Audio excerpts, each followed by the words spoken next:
The rain had been falling since morning, soft at first, then heavier as the day wore on. The little town of Maplewood seemed to be wrapped in a blanket of gray, where people hurried through the streets with umbrellas and hunched shoulders, eager to escape the cold drizzle. But inside a small bakery on the corner of Willow Street, warmth lived, not just from the ovens that filled the air with the smell of fresh bread, but from the woman who stood behind the counter, offering everyone who entered a piece of something far rarer than pastries, kindness. Her name was Clara. In her late 40s, she was known for her gentle eyes and a smile that carried more comfort than a cup of hot cocoa on a winter morning. The townsfolk loved her bakery, not just because her cinnamon rolls melted in the mouth, but because stepping inside felt like stepping into a little patch of light. But what no one truly knew was that Clara's smile, though genuine, had been forged in pain. Years ago, she had lost her only son in a tragic accident, a loss that had once hollowed her heart. She had closed the bakery for months, drowning in silence, until one day, she realized something profound: sorrow could either destroy you or deepen your compassion. Clara chose the latter. One gray afternoon, when the rain showed no sign of mercy, the bell above the bakery door jingled softly. A man stepped inside, dripping from the downpour. He looked to be in his early 30s, his clothes worn, his face pale, and his eyes carrying the kind of exhaustion that didn't come from lack of sleep but from losing faith in something once precious. "Can I sit for a while?" he asked quietly, looking uncertain, as if he half expected to be turned away. Clara smiled, the kind of smile that didn't just reach her lips but her soul. "Of course," she said. "You're safe from the rain here." The man nodded, removing his soaked jacket and settling into a corner seat. Clara poured a cup of steaming coffee and set a freshly baked muffin beside it. "I didn't order anything," he said, glancing up in surprise. "I know," Clara replied softly. "It's on the house." He hesitated but then nodded, the hunger in his eyes betraying the gratitude his pride tried to hide. He ate slowly, as though savoring more than just the food. Clara didn't pry. She had learned long ago that sometimes silence was the kindest language. After a while, he looked up. "You're kind. Most people don't notice others these days." Clara smiled again. "I think people notice. They just forget to show it."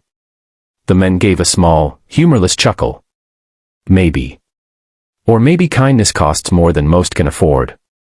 Clara wiped her hands on a towel and came closer. "Kindness is the only thing that grows the more you give it," she said. He looked at her, something flickering in his tired eyes. "You really believe that?" "I do," she said simply. He nodded, not replying. But when he left an hour later, he looked a little less weighed down by whatever haunted him. Clara didn't ask his name that day. Some souls needed time before they could trust again. Days passed. The rain gave way to sunshine, and then the sunshine to wind, and still, the man returned. His name, she learned, was Evan.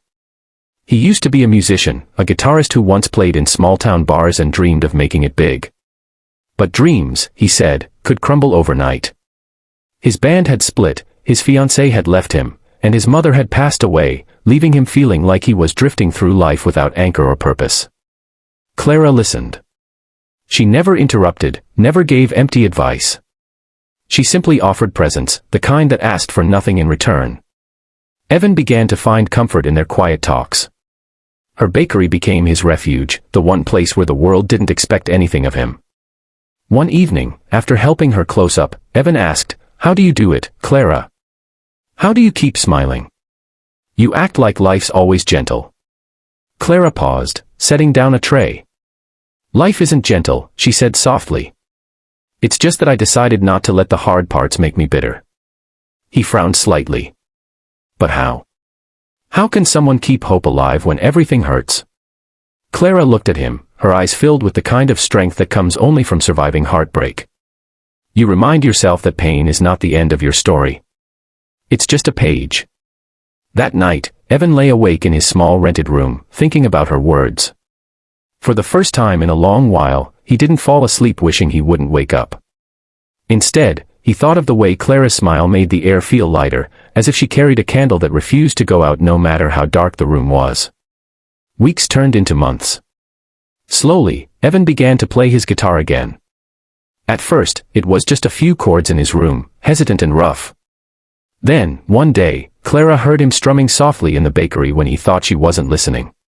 She said nothing, but when he finished, she clapped lightly and said, "You should play for others again someday." Evan smiled faintly. "I don't think anyone wants to hear me anymore." "I do," Clara said. "And I'm sure others will too.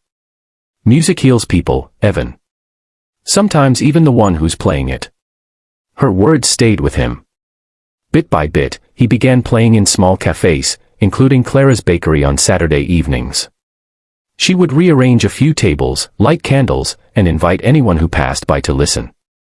At first, it was only a handful of people, regulars who came for her pies and stayed for the melodies.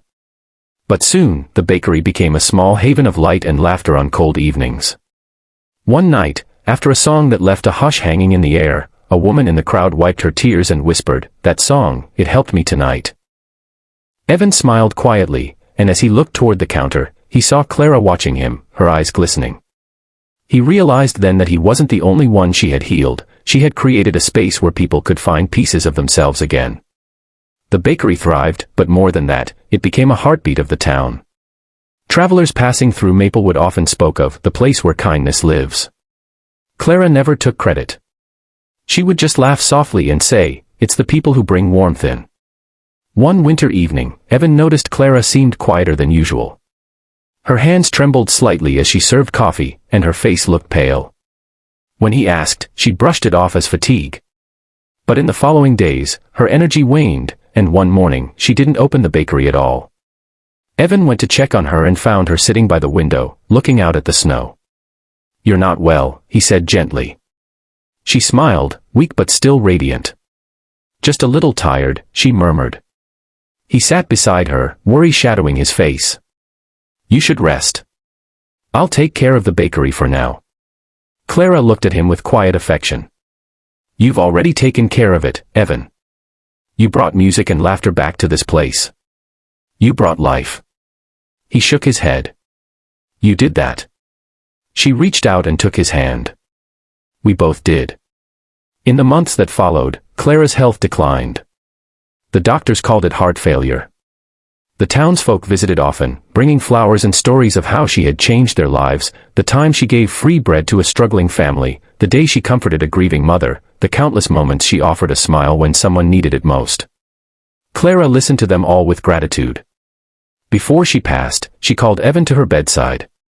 "Promise me," she whispered, "that you'll keep the bakery open. Not for the bread, but for the smiles." Tears blurred his vision. "I promise." When Clara's time came, the whole town mourned. But instead of closing the bakery in sorrow, Evan kept her wish alive. He renamed it Clara's Light and continued the Saturday music nights. He served the same coffee, baked her recipes, and every morning, he greeted customers with the same warm smile she had once given him, the smile that had mended his broken soul. Years later, travelers still came to Maplewood and spoke of the bakery where kindness never faded. And those who stepped inside would sometimes notice an old photograph hanging behind the counter, Clara, holding a tray of muffins, smiling as if she still watched over every soul that entered. Evan never forgot the day she told him that pain was just a page. Because he had lived to write the next one. One afternoon, as the sun dipped low and golden light spilled across the tables, a young woman entered the bakery. She looked lost, the same way Evan once did. She sat quietly, avoiding eye contact, until Evan brought her a cup of coffee and a slice of warm pie. "It's on the house," he said with a gentle smile. She looked up, surprised. "Why?"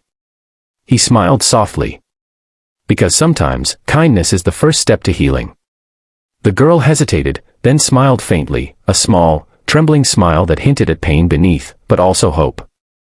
And in that moment, Evan saw Clara's spirit again, in the kindness that passed from one heart to another, in the gentle act that cost nothing but meant everything. The smile that had once mended his soul was now mending another.